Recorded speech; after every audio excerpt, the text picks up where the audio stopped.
Hello all, this is Damini, co-founder of VMake Scholars. I welcome you to the 23rd episode of our web series Loanflix Season 2. For those of you who are new to this channel, let me tell you Loanflix is a web series which covers each and every detail of an abroad education loan. Right from the eligibility to the loan process, disbursement, repayment, each and everything. And Loanflix is an initiative of VMake Scholars. VMake Scholars is an organization which is funded and supported by the Ministry of IT, Government of India, and its sole purpose is to help students like you get an abroad education loan. And let me make it very clear, all the services of VMake Scholars are completely free of charge.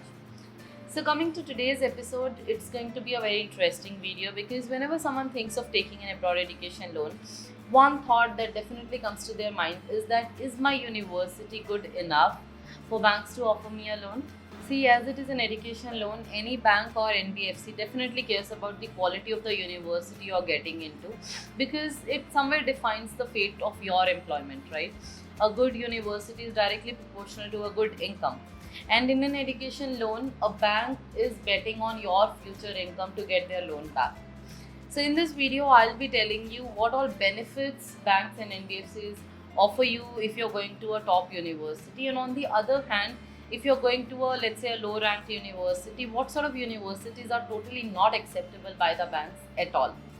I'll also be sharing with you a list of websites which you can use to self-analyze your eligibility for your university, whether that is acceptable or not. That list of websites is something which is totally internal information, which is designed by bank for their own bank staff. So in the guidelines which they prepare, they put up these list of websites. So you're going to have access to some truly secret information by the end of this session. So let's start. But before that, if you appreciate the effort we put in to bring this information out to you, then please subscribe to our channel and hit that bell icon to get regular updates. Let's start.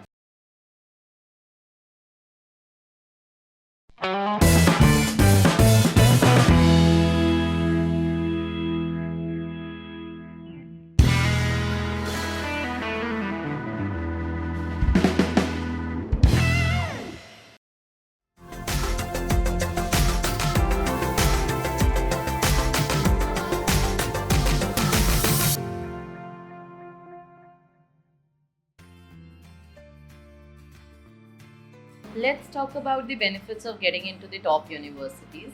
So please remember, when I'm saying top universities, I'm not referring to any particular ranking list. You can refer to either QS ranking or Times Higher Education ranking or US News ranking or any other popular ranking list. Yeah. So let's say you're getting into a top university and you're looking forward to a collateralized loan from a public bank. In that case, you need to know that most of the public banks have a premier list of universities. So if your university is falling in this premier list of the bank, then you will be getting a lower interest rate, and also you'll be getting 100% loan, which otherwise government banks don't give. Yeah. Now, these lists are not available publicly. So if you want to know whether your university qualifies for this or not, then you can talk to your VMake Scholars financial officer. They have access to this list in their system, so they'll be able to check and tell you whether your university is there in the premier list of any of the government banks or not. Yeah, and they will advise you accordingly. So to get in touch with your financial officer, you can request a call back using the link mentioned above. And let me make it very clear, all the services of VMake Scholars are completely free of cost. The second possibility is that you're going to a top university and seeking an unsecured loan from a private bank or NBFC. If that's your situation, then this video is very important for you. Let us first talk about unsecured loan from private banks. So most of the private banks have categorized the universities into like 3 to 4 categories by creating different lists. So let's say category 1, 2, 3, 4.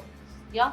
So now as the category reduces, as you go from the top category to the next, your loan amount eligibility also reduces. So for example, let's say for category 1, the unsecured loan limit is about 40 lakhs. For category 2, it is about 20 to 25 lakhs.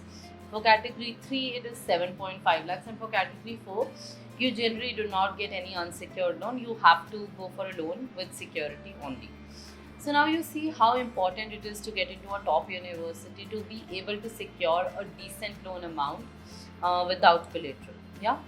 And the another important thing is that as you go from the top category to the next, the interest rate also increases. Yeah. So the minimum difference between, let's say, category 1 and category 2 is 0.5% in terms of interest rate. So now, when you apply via VMAX Scholars, your financial officer will be able to give you multiple options to ensure that, even if you're not going to a category 1 university, you're still able to get a lower interest rate. Now, when we talk about unsecured loans from NBFCs, they do not have a very defined list like the private banks have, but even they follow similar set of rules. For example, when the university ranking reduces, even their unsecured limit reduces and the interest rate increases. Yeah. So now let's talk about the universities which are totally clearly not acceptable by banks. Banks and NBFCs offer you special terms like lower interest rates and higher loan amount when you're going to a top university. But at the same time, if you're going for a extremely low ranked university, they either deny you an education loan or offer you loans at very bad terms, like very high interest rates and very low loan amounts, etc. Even government banks are apprehensive about offering you an education loan, even though you're offering them a collateral, if you're going to a low ranked university. Now, to check whether your university is qualified or acceptable by government banks or not, you can refer to this website called as webometrics.info. Now, if your university is listed on this website, then we can definitely apply to a government bank for your university. But if your university ranking is more than 15,000 as per this website, then your chances of loan approval are kind of sleek, but we can definitely give it a try. Yeah. So you should never apply to a public bank on your own, because they'll put up this 1,000 list of unnecessary documents, so that you keep on collecting those documents and you never come back to them asking for a loan, right? So VMAX Scholars is funded and supported by the Ministry of IT, Government of India, and its sole purpose is to help students like you get an education loan for your abroad studies. Yeah. So VMAX Scholars team helps you with the entire process of the loan, and it adds significant value when it comes to processing your loan from a public bank. And let me make it very clear, all the services of VMAX Scholars are absolutely free, and you can request a call back using the link mentioned above. Now let's talk about other factors related to your course and university which might affect your education loan eligibility. As I have mentioned in my previous videos as well, there are certain countries which are always the apple of lenders' eyes. For example, US, Canada, UK, Germany, Ireland, etc. So if you're going to any of these countries, you will be able to get a non-collateral loan from an NBFC, even if the university ranking is slightly lower. But when it comes to public banks like SBI, BOB, PNB, etc., or if it is about private banks, then in addition to the country, they also care about the ranking of the university. So for example, if you're going to a university in Singapore or Sweden, but if it is a good ranked university, even though then this country is not very popular, you'll still be able to get a secured or an unsecured loan from these private and public banks. So the lenders are primarily focused on STEM programs, which is science, technology, engineering and mathematics.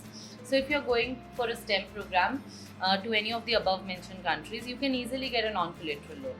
But if you're going for a non-STEM program, let's say law or public policy or aviation, etc., in that case, it becomes slightly tougher to get a non-collateral loan, even if you're going to like the top countries. Yeah, but secured loans can be done without any issues. Even if you suffice all the expectations of the lenders, you will still not be able to get a non-collateral loan if you're going for a bachelor's program. Non-collateral loans are primarily given for master's programs only. So even if, let's say some lender agrees to give you a non-collateral loan for bachelor's, it will generally be at a very hefty interest rate, or your EMI will start immediately. Yeah. But when it comes to collateralized education loans, they generally have no such restrictions, whether it's master's or bachelor's, it's all the same for them. And please note that collateralized loans are a better option when it comes to bachelor's. That's it for this video. I hope you found it useful and you could get a brief idea on how your future university ranking is going to affect your education loan eligibility. In addition, how are the dynamics of your degree is also important for the education loan. So that's it. If you have any questions, feel free to put it in the comments below and I'll definitely get back to each one of you.